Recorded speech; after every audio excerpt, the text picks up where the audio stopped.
Warning: the podcast you are about to listen to discusses films on the basis of the craft of screenwriting. It contains spoilers. Films discussed may also contain offensive content. In this episode, we'll be discussing Predator, released in 1987, and Transformers 1, released in 2024.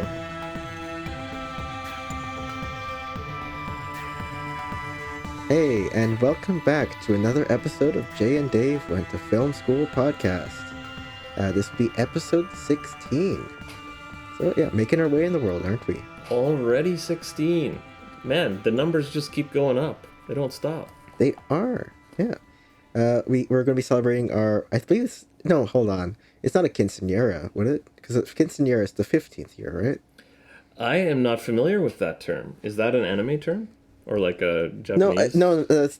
No, it's a Mexican birthday, I believe. Yeah, no, 15th. But the 16th birthday I know is significant for some people. It's a sweet 16th. That's right. If our podcast was human, it could get its driver's license in this province. Wait, you could drive at 16 in Alberta? Yeah.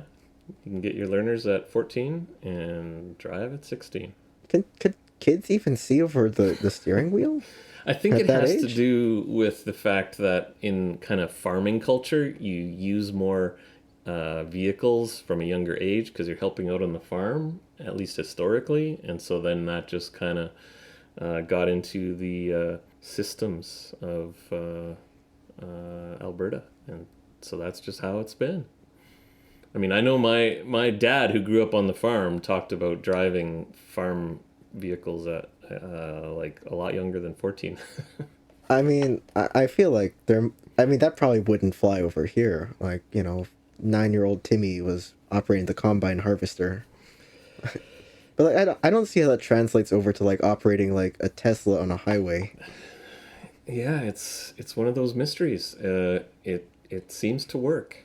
I don't know, because it definitely is. I'm pretty sure, like, I started driving. I currently have my N. Here in BC, you have to have a little tiny placard sticker on the back of your bumper when you pass your road test. So I had my L when I was 17, which is, I believe, my learners.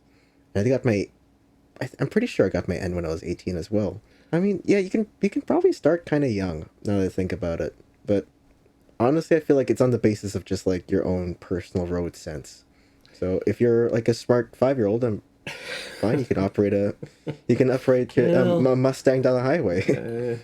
I mean, I won't rule it out completely that there could be some 5-year-olds that could be that responsible. I mean, you see some pretty impressive things on like Canada's Got Talent. So they may be out there, but I wouldn't go that far right away. I mean, I would vote if I saw it on Canada's Got Talent. It's just like 7-year-old on a BMX bike going 70 down a motorway.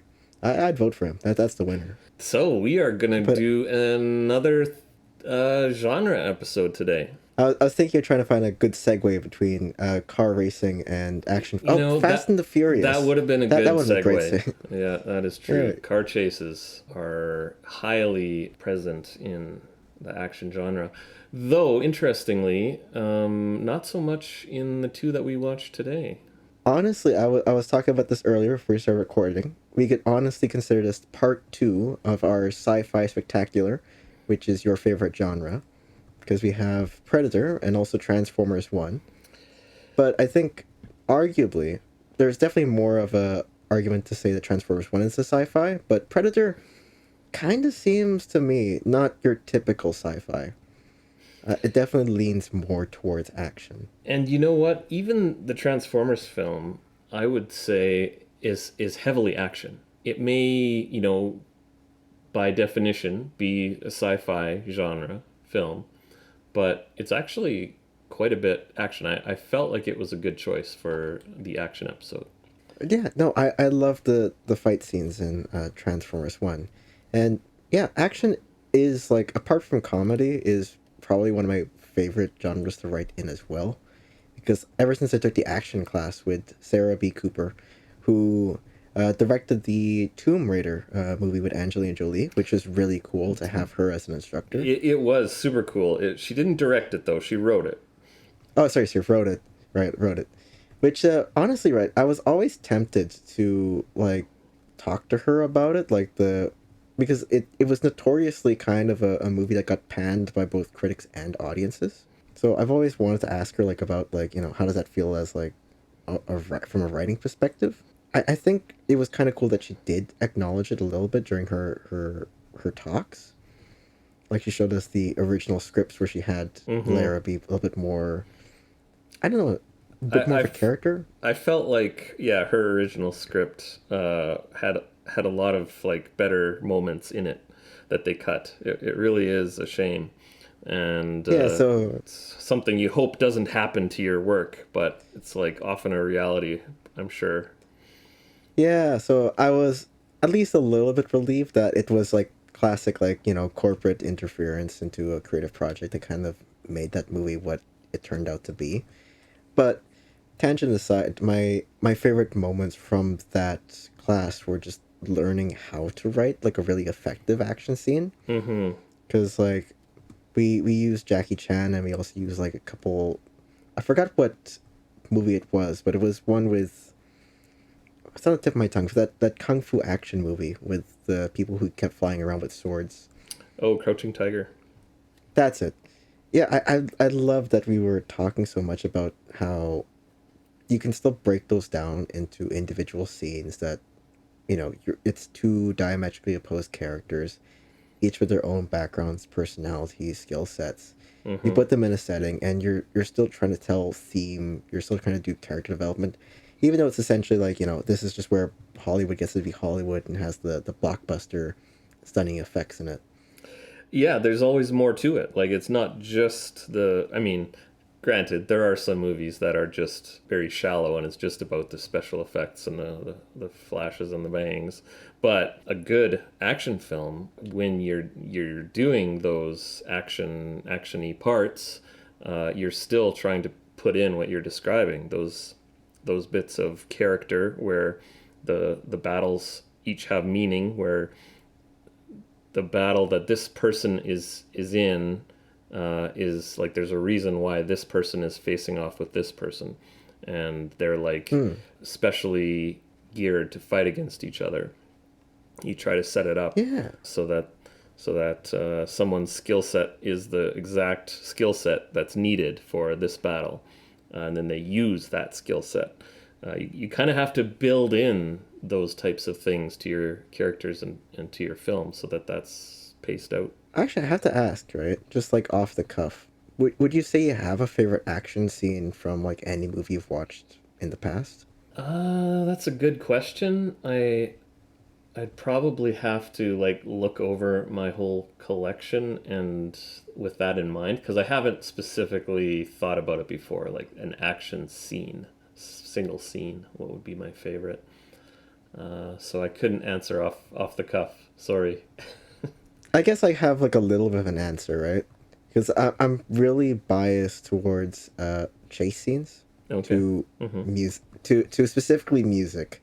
Um, so I love this one scene in the movie Baby Driver Oh yeah. where it's the main character Baby who is running through the mall and they have this soundtrack in the background that's synced up to literally every kind of moment to it. So he's running through the mall, like you start off in the car, he has his earbuds in, they kind of fall out, you can kind of hear the music going in.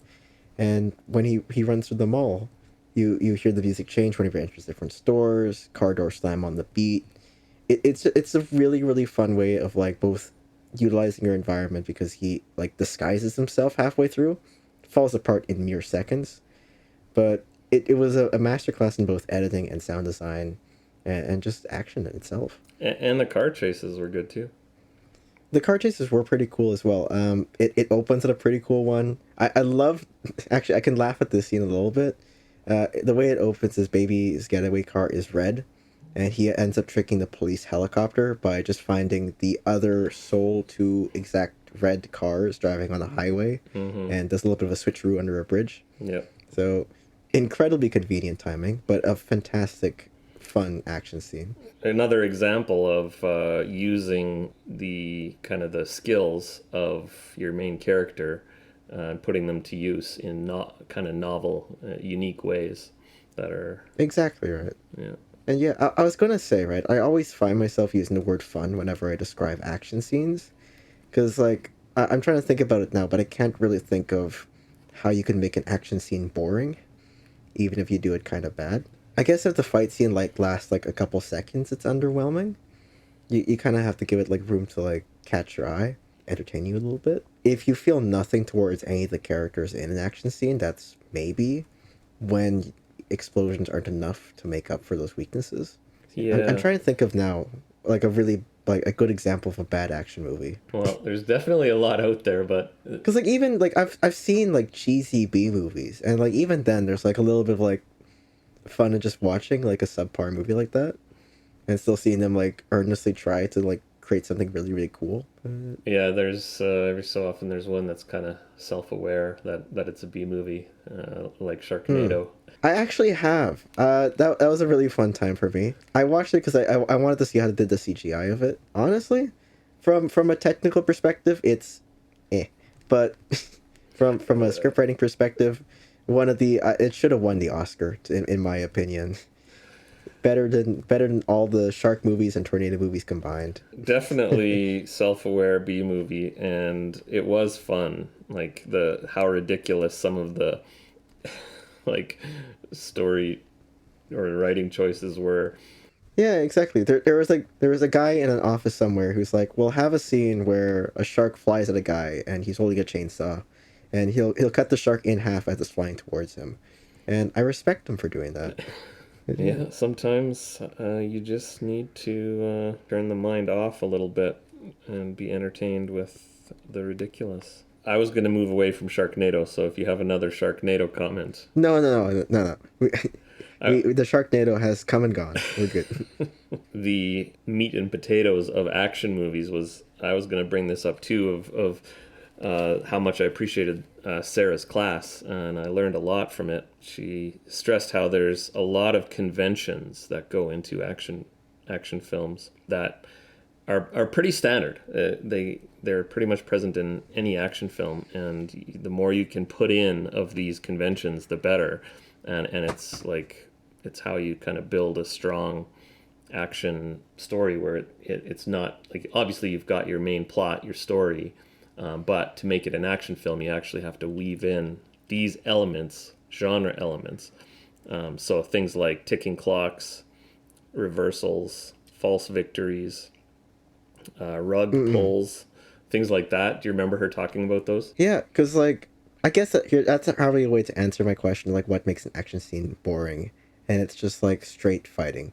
It shouldn't necessarily be straight fighting because if you know that your character is going to win regardless, it kind of takes away from the feeling of stress and excitement and suspense that a action conflict scene does naturally provide a person. Because yeah, for me, like I always kind of like view an action scene whenever I see the protagonist. I know they kind of inherently have plot armor, so I know they're usually safe. But it's the characters around them that I'm always like a little bit more attached to because I know it's not guaranteed they're going to make this out of this unscathed.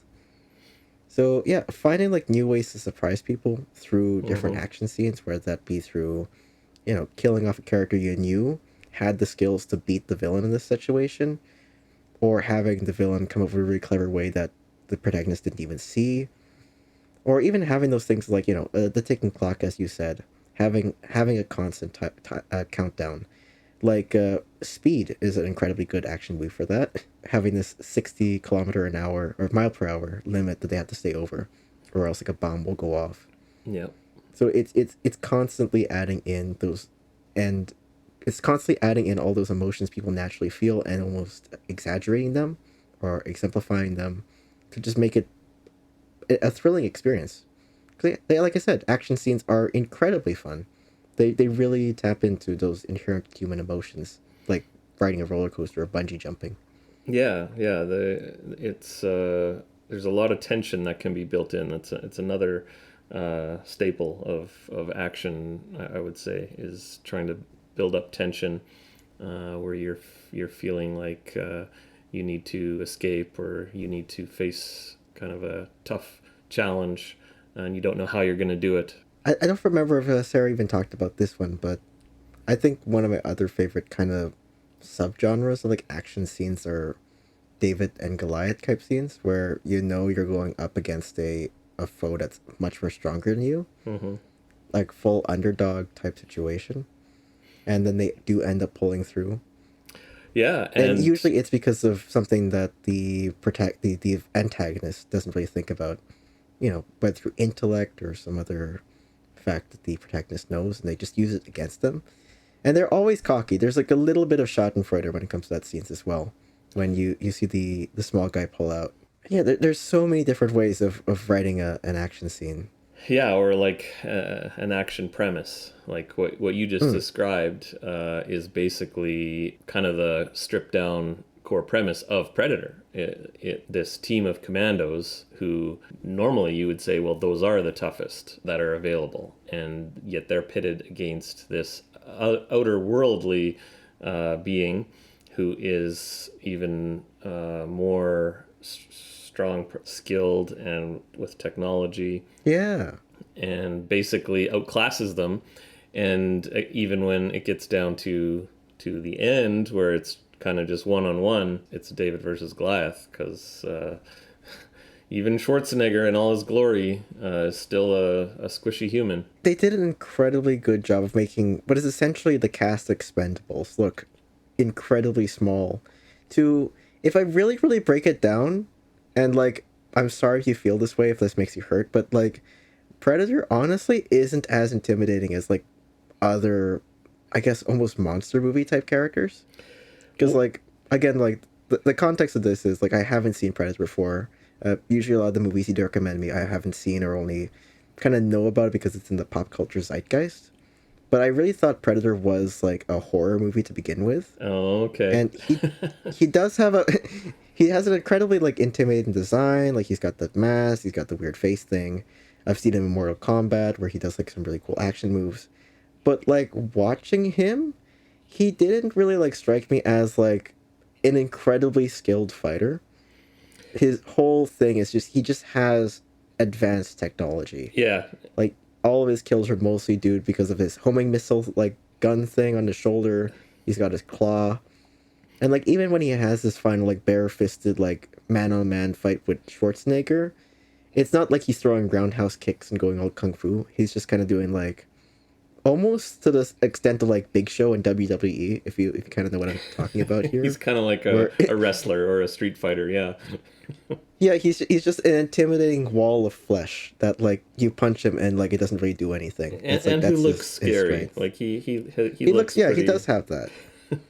But of course, I mean, this is I would say early action. Like this is starting. I would say defining the genre. Like one of the films that defined the genre. So you're gonna get the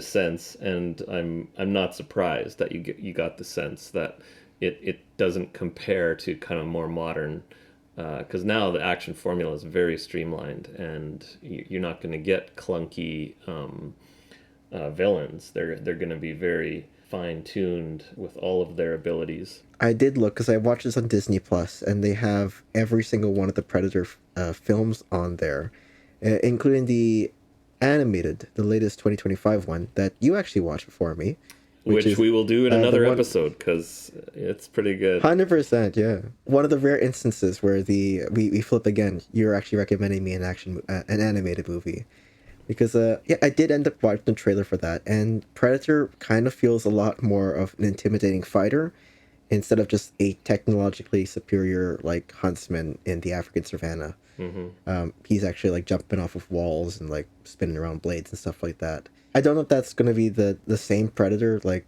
the same skill sets we see in the sequel and the third movie in the trilogy, or the fourth movie. I forgot how many Predator films there are. He seems a lot more intimidating in the later installments, at least.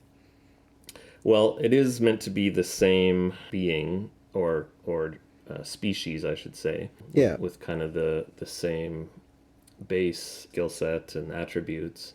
But it has also been refined over the years with the other films. I didn't actually watch the sequel. I don't know how many pure Predator movies there are from the early days. I think maybe there's just two, maybe a third. I didn't watch two or three because they're not very good apparently. But I did watch the Alien versus Predator ones. Oh yeah, yeah. So it's been refined, and the modern ones would be a bit more like modern ability with a more threatening predator alien villain. But keep in mind for the first film, this was also something that was totally a juxtaposition of, I would say, common fare in kind of 80s action films. Now all of a sudden facing off against an alien threat, which was kind of new, and so Hmm. it was, and not only an alien threat, but an invisible alien threat, and so right away is you're it's a very elevated enemy, and that in and of itself, the unknown factor made him a lot more threatening if you can put yourself into that original, audience's mindset back in the 80s. I was watching this, and it's like my first thought was like, this is like ungodly amounts of like machismo. Like it's like beyond like badass. Because like you get those shots of like the soldiers like ripped muscles underneath their shirts, and like they're talking bro talk to each other, and it's like this feels incredibly 80s. It feels incredibly like 80s action It movie. is, yeah. Like It's if you did like a double feature of Top Gun to like the opening scene of this, I would not tell a difference. Yeah, Like it is very quintessentially 80s feel, which has good and bad. There's yeah, yeah. also some negatives of the 80s. But going back to like the action scene, because yeah, I came into this thinking it was a horror movie, but like when it opened like on very heavily like military action, I was kind of like wondering like how does this tie into like an alien suddenly appearing, right? Because like we're talking about plans and like nations at war, and we had this really really cool like. I should probably start by analyzing this first action scene actually because this is a great time to show like this cast of, I believe, 7 soldiers going at it at an ambush on like a South American secret base. Because yeah, I think it's Dutch who takes immediately the role, kind of backed up by Carl Weathers' character as like a second main leader. Mm-hmm. But like they're able to swiftly take down a base of about like 30 something soldiers pretty effectively, which I think immediately shows off all their individual skills, who's the hierarchy of the leaders, and this really cool scene of Arnold Schwarzenegger lifting up a whole truck Mm-hmm. to only use it as a car bomb later on, shows off his both inhuman strength or like super jack strength Mm-hmm. and his, I guess, quick thinking ability, which is a fantastic way to use an action scene to show off character like that. But it was Hollywood blockbuster special effects spectacular, which is how many slow motion explosions were in there. Yep, and the also 80s trope with action movies, the gratuitous body count, which was one of those negative parts of the 80s. Really, gratuitous body count's a negative thing. I mean, for action films, you definitely want a grounded movie where there's a threat and where it's an enemy that you have to overcome that's mean and extreme. And so, yeah, there's going to be bodies on both sides because of the battle has gotten to that degree. But it seemed like in the 80s, they went overboard and kind of just tried to do more and more bodies. Like each movie would try to outdo each other. No, okay, I can see that perspective, because like I was actually gonna say like, I'm pretty sure when I was watching the scenes like everybody getting gunned down, I saw the same stunt people in the same costumes being shot. Like Probably. that's how big the body count was that they had to like reuse the same actress. But yeah, they really have fun with that opening scene of just like showing off how badass they are, slow which motions. which is what you want to set up. I mean, Arnold Schwarzenegger was the main character, the protagonist, but that whole team was your focus and of a protagonist group, and you need to show their strengths in to the maximum degree early, so that when you pit them against this new foe, you know that they are strong, they are skilled, and yet this predator is able to kind of pick them off, and it heightens that showdown. I guess I should say, right? Like after that scene where we do end up switching over to this is now essentially the Alien movie now, the Alien plot line, which is I guess the true plot line of this movie. I was kind of I was kind of taken aback that we were switching gears like really incredibly fast. Like okay, we're just doing that just to establish they're cool, and now we have the alien in there because I honestly kind of wanted to know a little bit more about the soldiers in this group before we started killing them off. Because that's I guess that's my one thing I can ding off this movie is just the way they've all been characterized.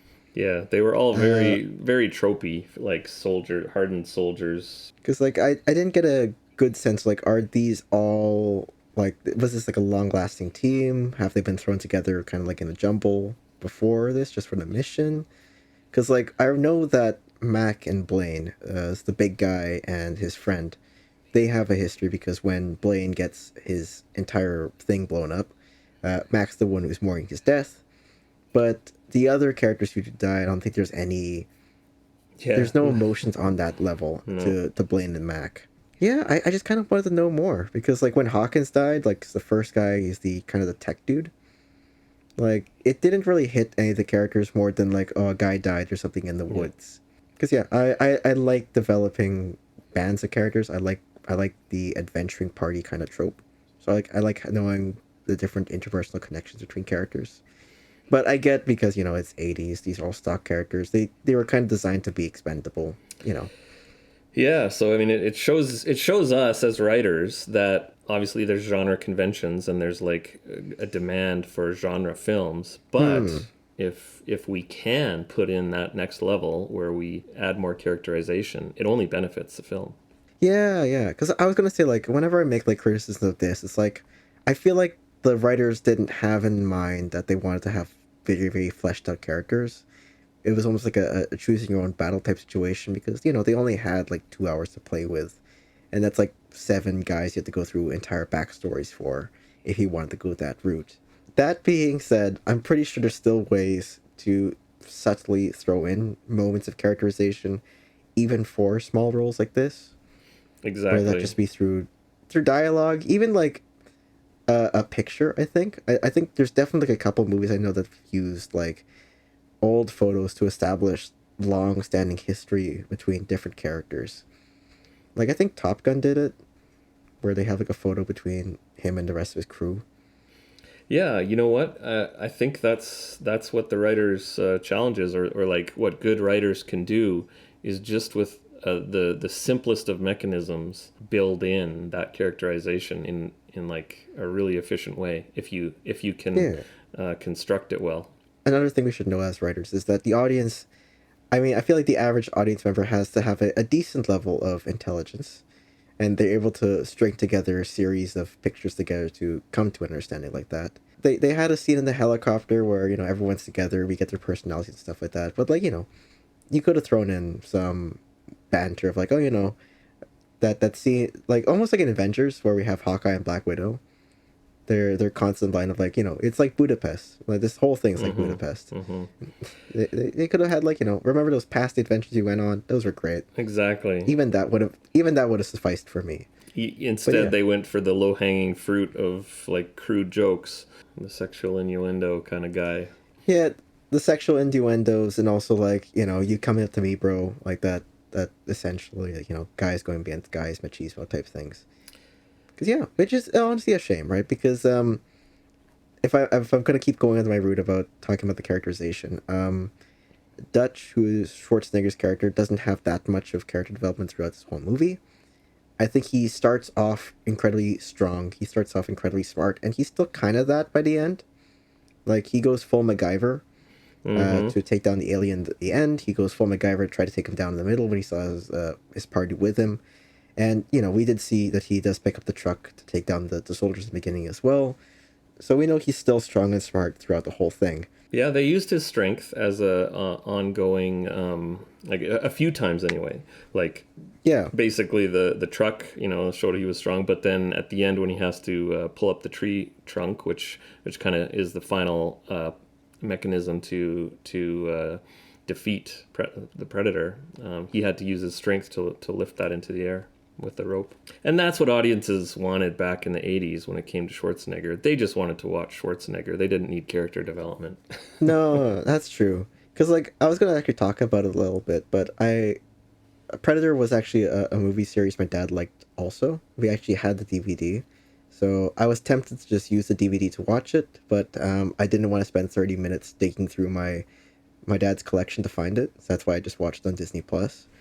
But my dad notoriously hates scenes that aren't action. Like even if it's really really compelling, like back and forth dialogue or like romantic breakdowns or drama like that, he's immediately bored. Which now it probably explains why, because he grew up on 80s action films, so he can only like watch like when things blow up. But yeah, it definitely is a sign of the time, I think. Yeah. Because I think when you look at movie scenes, action scenes from today, I think they're you can find a little bit more nuance and stuff. Yeah, well, I It's not think just, the writers and producers have had to elevate it because they overdid just like the basic kind of action and explosions and everything, and then people get tired of it, and you kind of have to bring more to the table. again, it's honestly a good thing because it forces us to be more creative. Exactly. As far as everything else goes, I did still like this movie. It did still get me a lot of suspense, you know, seeing all the different soldiers get picked off one by one, seeing their reactions. My favorite scene of that whole thing was when the moments after Blaine dies, just every single character shows up and just starts unloading on Jungle. I think it's like a solid minute of just straight gunfire, and just have the result be like we didn't hit him at all, and that like oh gosh moment, like this guy is good. Which Yeah. honestly, I think about it, I still don't understand how the Predator got away because it really was point blank at a minigun, and his whole thing is like he's not like transparent. He's just invisible. He's still there. So I have no idea how he avoided entire minigun fire, plus like the entire weight of the American military conflicts on him. He did get shot though. He did get shot. He got shot in the leg, and that was He it. got injured. Yeah. But nothing else. Gotta make your enemies tough to beat. I liked the moment of exposition. Actually, as we know, also from multiple genres, but definitely action. How do you do your exposition in a way that's not exposition-y? And this one they did it pretty good with using the girl who they captured, and she Yeah, knows yeah. about the Predator because this has not been the first time that this type of being has come and kind of been a trouble to the area. And she, at one point, as they're already have started to be picked off, has the exposition where she basically says that this being is known as, and she says it in Spanish, but then translates it as the demon who makes trophies of his combatants or something like that. I don't know Yeah, what it the was demon exactly. who makes trophies of killers or men, I Yeah. think. Yeah. And that's like now all of a sudden it's another level because it's not just like a rabid wolf type enemy that you're fighting who's invisible and all that, but it's this invisible enemy who is making it a sport, and that's kind of what makes the predator. And in the subsequent films, it's kind of expounded on a bit more that Yeah, sporting yeah. aspect of it. Yeah, because they do establish it in this movie, right? That the predator won't go after unarmed people. So we have this kind of moment where uh, Dutch stops Anna from picking up a machine gun to fight back, because then she becomes a target for the predator. Which Yeah. quickly jump back in characterization. Didn't see that from his character, that he would be the kind of person to save women. I think he just does it at the beginning where we do meet Anna. He's like, that's a girl. I can't shoot a girl. It'd be cool to see why he makes that decision right away. But that being said, that's probably why this is such a good movie to start off the series because it establishes just so much the Predator's background. I'm sure, like you said, it does expound upon more in the future movies why he does what he does, but it definitely establishes its morals early on very clearly. And there's also a Yeah. really cool foreshadowing scene. I want to point this out too when the one guy kills the scorpion off the guy's back, and then they sort of do a close up of it. He puts it down, and then the predator, after they leave, comes and picks up the dead scorpion and looks at it. And the Yeah. scorpion has similar physiological features to the predator. I don't know if they did that when they developed the predator design, alien design, or not. But anyway, it evokes that. And here is the predator picking up this dead predator that looks like it, and sort of facing its own eventual mortality. You know what, actually? The one thing, before we jump out of the Transformers one, the one thing I was actually really surprised I didn't see in the Predator movie were other actual predators. Like, they're in the jungle and they didn't encounter, like, one jaguar or, like, one... They did the Did they? boar, the wild boar. That was kind of not necessary. I didn't really count that. Are Hey, boars wild predators? boars are. Oh yeah, they're deadly.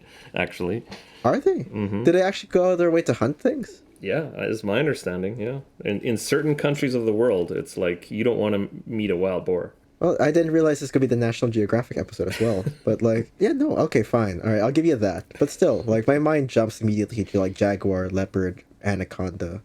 It would have been cool. Well, they had their hands full with the main predator. No, fair They didn't enough. need to go anywhere else because this was the main deal. Again, for the '80s audience, it was immense. Now it's been, several decades where it's kind of been redone, and it's what started it. If the technology was there, I would have paid money to see the predator go up against, like, a mountain lion or something like that. That would have been cool.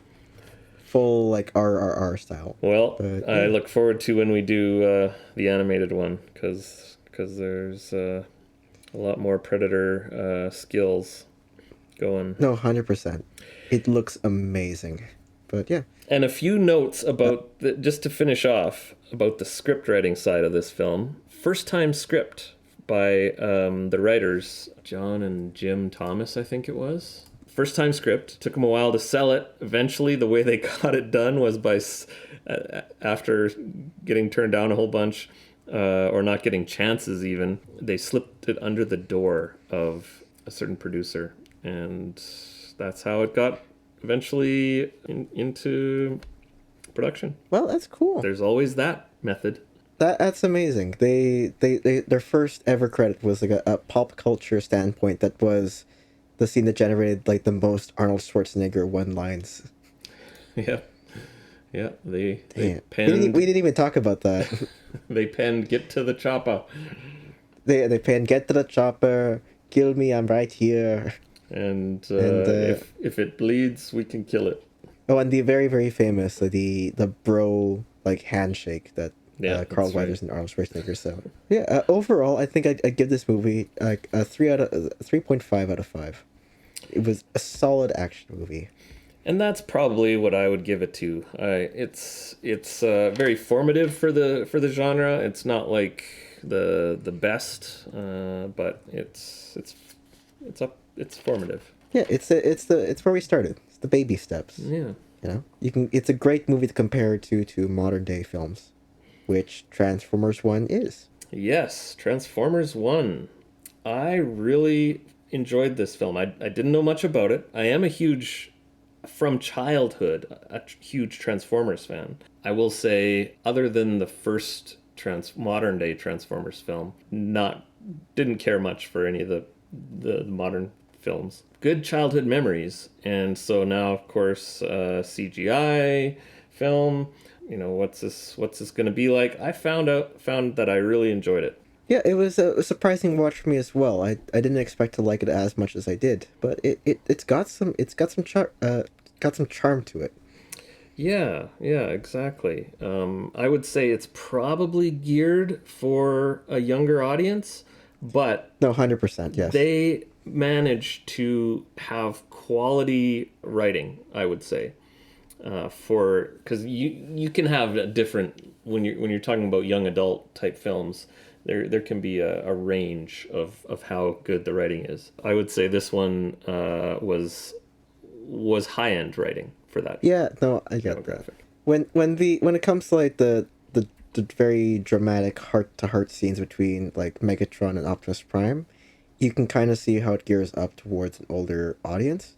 But like its age rating definitely shows in like its comedy scenes, I think, with like Bumblebee and the way they kind of like bumble around a little bit.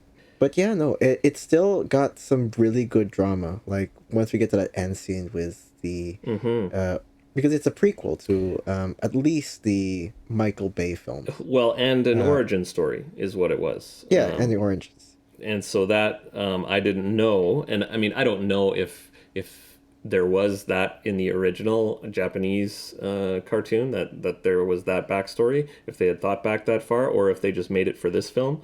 But either way, Mm. it's brings in that, yeah, that personal side to these two arch nemesis characters, Optimus Prime and Megatron. And I don't even remember much. I know I watched the show as a kid, but I don't remember much other than that. Who the good guys are and the bad guys are. It was kind of just good versus evil kind of show. But this goes to the next level and shows how it began, and that they were once friends and became mortal enemies. Yeah, no, because the conflict in this one was definitely the qualities of a leadership. They were weighing the two sides between like pure ultimate power and I guess compassionate leadership. Because yeah, when we come to Sentinel, which is the main antagonist, I think Optimus Prime was looking at him more sympathetically. He wasn't ready to like take him out completely, but Megatron only wanted complete and total decimation, which is how you get, the formations of the Autobots and the Decepticons. And they didn't actually call them Decepticons in this film. That was something that No, they didn't. I wonder if that was a conscious choice for a writing reason, or they just didn't have the money to buy the the term No, Decepticon. I think Decepticon was probably a term that came out after this movie because Optimus Prime would probably think that he has been deceived by his best friend, and so he's called them all Decepticons. But Maybe it comes to later. to be fair, I don't think they called themselves Autobots either. Yeah, So they I did. think I heard the term Autobot. did they? Yeah, because I just remember thinking, oh, they said Autobot, but they didn't say Decepticon. I'm pretty sure. I'm gonna have I to could I'm gonna have be to rewatch it to could correct me if I'm wrong, but I'm pretty sure. I'll have to rewatch it to figure out when they say Autobot. If it's just like one of those like catch, it's a fan service type thing. You're just gonna throw it in there, or if it actually has some significance. But like I kind of thought that Autobot and Decepticon was a term that came out after the War of Cybertron. Well, It's maybe just how they defined the sides. could be. But yeah, funnily enough though, this might come as a surprise to you, but I actually haven't seen the animated TV show of Transformers. But I've watched pretty much all of the live action ones. So you haven't seen the TV original TV episodes, and you also haven't seen the original animated movie from the 80s, 86, I No, I think. have not, which is a shame because the theme song is killer. But yeah, no, because I was just born in the 2000s. The live action Michael Bay ones were the ones I grew up with. Right, makes sense. Here's our generation gap showing up again. But you Yeah, should find the original Transformers film. yeah, no, 100%. Correct me if I'm wrong, but like I think it's the same company that He-Man that did the animation. That could I don't know be. why. Could be. They look very similar. Talking about Michael Bay, when I did watch this animated movie, from just like the action scene perspective of it, it solidified me that Michael Bay needs to be doing more animated action because he was just able to go all out for every single one Mm-hmm. of his scenes the same way he would do with CGI and live action, but without any of the budget restrictions, I don't think. Yeah, 'Cause, yeah. that's what stood out to me of this film. Like it was very fast paced. They didn't let you slow down very often. Like obviously they slowed down the right amount for the dramatic moments, but other than that, Mm-hmm. they were always finding another good way to get things in motion. And when they did, there was also good choreography. I felt like when you have robots that are meant to be action packed, you could just go the punching and shooting route, but they managed to get in good, interesting choreography, cool sequences with like the race with the road, futuristic road that appears in front of the train or the cars as you're racing, and so it kind of snakes along. Really good art, like landscapes. I felt those were really creative. Oh yeah, it was very 80s vaporwave, I would say. Kind of immersive. I would say that when you have good artistic design like that, it adds to the immersion. I agree. I think they had an incredibly diverse series of action scenes. It, like you said, it wasn't just fighting and shooting. The race scene was a chase essentially. They were trying to get to first place. Then we also had the mine collapse scene and the scene where they're making it up to the surface through riding the, I guess, the cargo train. Like those are all really really diverse and different scenes. They were trying to accomplish different things in those ones. Mm-hmm. Yeah. And then once you get into our second half, it was mostly just combat scenes, but it was combat scenes to different extents. Like we had the scene with the last Prime doing his final stand, and they actually let him do a little bit of fighting before getting taken out. And Mm-hmm. also, Yeah. of course, the final battle scene where it was the train crashing into the skyscraper, which is crazy. Yeah, so a lot of action. That's why I think it's very applicable for this to be called an action movie, because not only do you have like the Transformers fighting each other a lot with not only weapons but also hand to hand, and so you've got that type of action fighting, but you've also got all these dynamic set pieces with vehicles and flying crafts. It's very actiony. If we were to compare it to Predator, definitely a much more explosive, blockbustery feel to it, to its action scenes. Mm-hmm. Of course, because I think in part technology is there, and animation does give you the freedom to do cool things like that. But again, it is also Michael Bay that's tied to this project, so he wasn't going to let anything short of insane pass through him.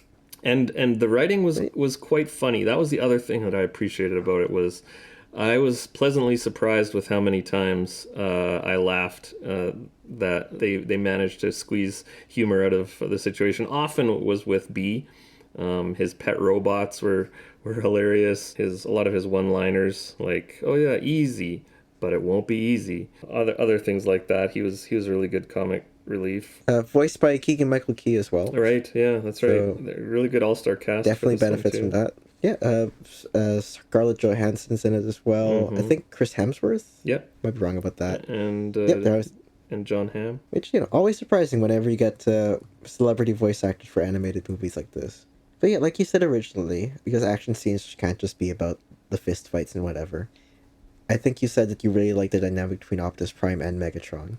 And that's something I also saw in that movie as well. I liked how they developed those two characters. Because, yeah, as a prequel, having them start off as roommates and buddies, and just showing that they were like, I really liked that one scene where Optimus Prime is essentially the person that gave Megatron his Decepticon logo, Oh because he yeah. has the sticker of his idol, Megatronus Prime, Mm-hmm. and then it eventually just becomes a permanent installation to him after Sentinel brands him essentially. I watched this with a lot of my friends, and they also saw the relationship between the Optimus Prime and Megatron as the main highlight of this movie. Because yeah, they are really buddy buddy in that thing. As far as the other characters go, I think they were pretty much just supporting characters. B is funny as comic relief. Scarlett Johansson's cool as being an extra fighter, and then the rest of the Royal Guard are just good as soldiers. But yeah, this movie's pretty much carried by Optimus Prime and Megatron. So that honestly could be a ding for me if you wanted to see more backstory to Bumblebee, or wanted to see more character development between forgot her name even, uh, Scarlett Johansson's character. Oh yeah, I forget. I'm bad with character names usually.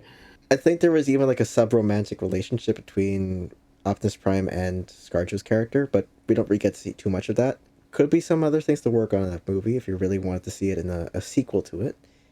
But yeah, that being said, really, really good characters from both at least the main two, and of course the action scenes are a main eye candy of this movie. Mm-hmm. So it's a good time all around. And I felt like it had a good theme as well. It's impressive when an action movie can also sort of star a theme.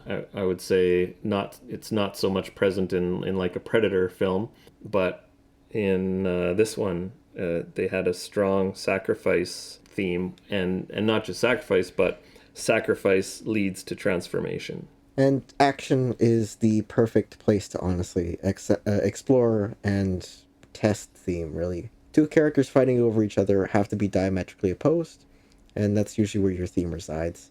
It's that conflict and intersect between two opposing ideas. They honestly do make Megatron out to be the bad guy, but you can really see where he comes from.